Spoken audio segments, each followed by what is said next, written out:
The Israeli Defense Minister Israel Katz has threatened to, quote, take territory in Lebanon if the country's government fails to stop Hezbollah militants from striking Israel.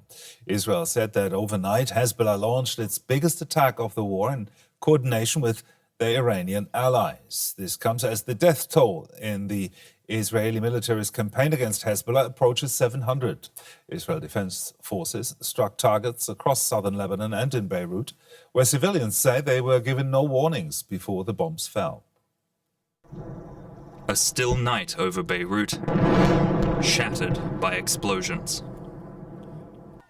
Emergency services rush to the scene of Israel's latest attack, where daylight brings the damage into harsh relief. The attack on the seaside neighborhood of Ramlet al-Baida came without any warning, in an area filled with displaced families who have already fled the war. It was an indescribable feeling. The women were terrified, the children were terrified and started crying. It's like the whole world was turned upside down. 2 strikes hit 100 meters away from here. The attacks killed at least 8 people and wounded dozens more, bringing the death toll in Lebanon to nearly 700 people.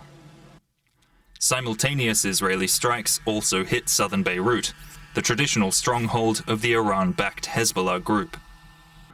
The Israeli military says it was responding to the militants' biggest barrage of the war so far, where around 200 rockets were fired into Israel. Both the Israeli campaign and growing pressure from the Lebanese government have so far failed to deter Hezbollah from supporting Iran in this war. And Israel is now building up ground forces along the border.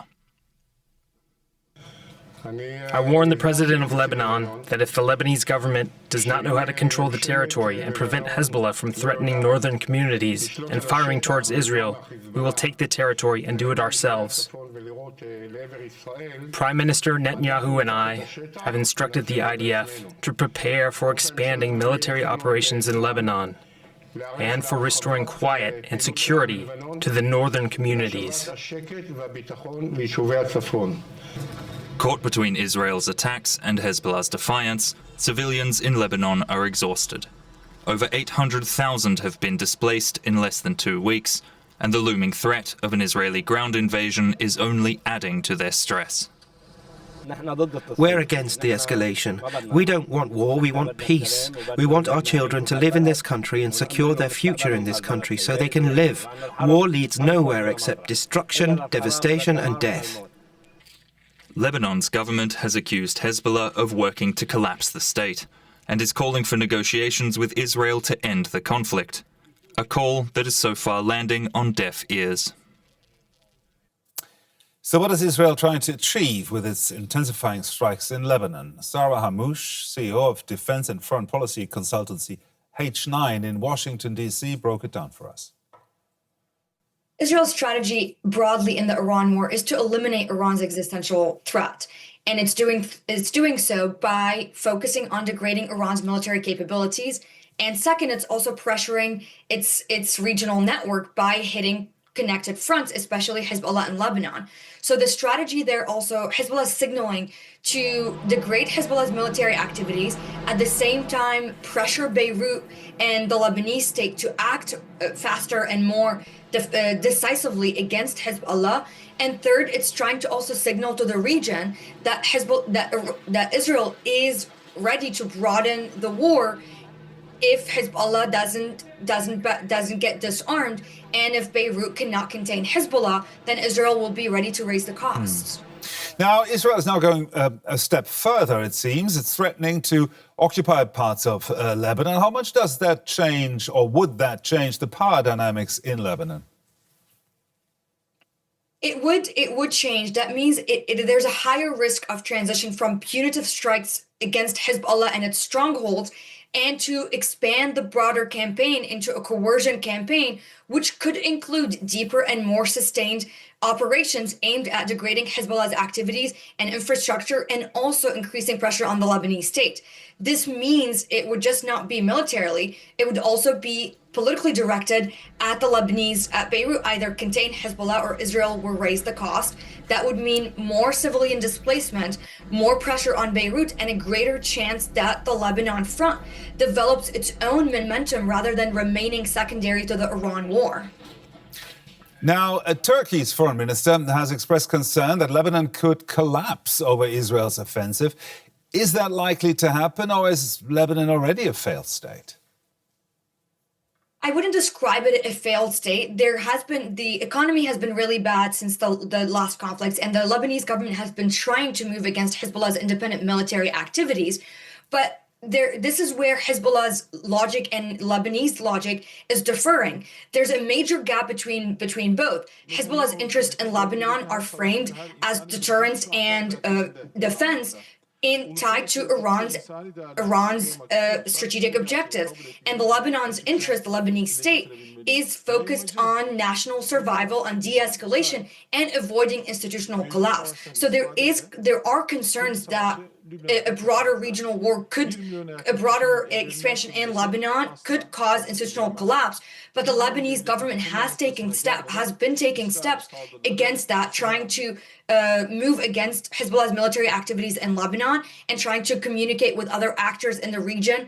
And it's also trying to communicate with Israel to stop the attacks. So there are major differences between Hezbollah's interests in Lebanon and the Lebanese government in Lebanon too. Both oppose Israeli strikes, but they do not share the same strategic priorities. Now, how much autonomy do you think Hezbollah is showing now with regard to instructions from Iran? Hezbollah, I wouldn't say Hezbollah is a mere puppet of Iran. However, neither is it strategically independent from Iran, especially when it comes to major questions of escalation.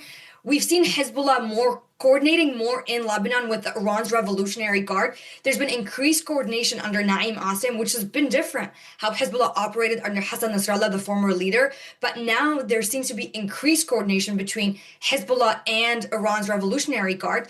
And we are also seeing Iran's wartime decision-making has become also more centralized under the Iran's Revolutionary Guard. So the best way to phrase it is that Hezbollah retains some operational agency, but it is operating right now and acting right now under an Iranian-led strategic framework. So it has been increasingly taking orders from the Iran Revolutionary Guard cells, especially the ones operating within Lebanon. Now, Sara, your work on cascading extremist dynamics describes how conflicts like this escalate. Are we seeing that effect now with attacks spreading across the region? Yes, and I think that is one of the clearest takeaways from the past 10 days. This is no longer a set of neatly separated theaters.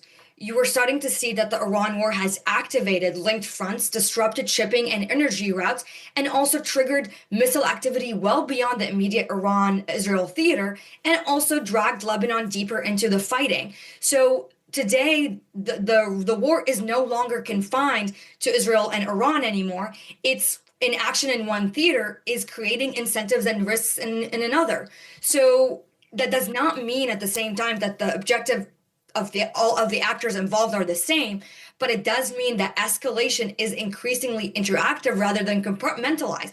And right now, we've seen the front in Lebanon open up. We've seen the Gulf countries getting dragged into escalation with Iranian strikes and retaliation.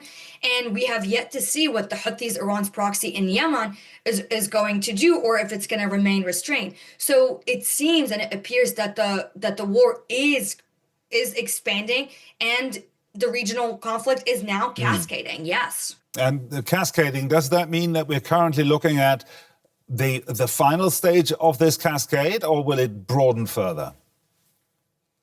This is a great question, and it's $1 million question of everybody's trying to answer. It really depends on how all the different actors act and interact with each other, because it's not a simple Iran-Israel. You have Iran's proxies in Lebanon, and then in Iraq, and then in Yemen. We've also seen the Gulf countries getting hit. So also it depends, are the Gulf countries going to remain restrained, Or are they going to also start to respond or retaliate? We've seen some of them making statements that they have the right to defend. So it also depends on that. And then it depends on the objective of the U.S. and what action is going to signal. So there is potential for this war to expand depending on how each actor decides to take action or interact, or it depends on if Israel and the United States are willing to end the war after they've received military objectives, they achieved military success on eliminating leadership, eliminating military infrastructure. But also, I have to caveat that military success does not always mean an stable political outcome. The security analyst Sara Harmouch there, thank you very much for sharing your expertise with us. Thank you so much for having me.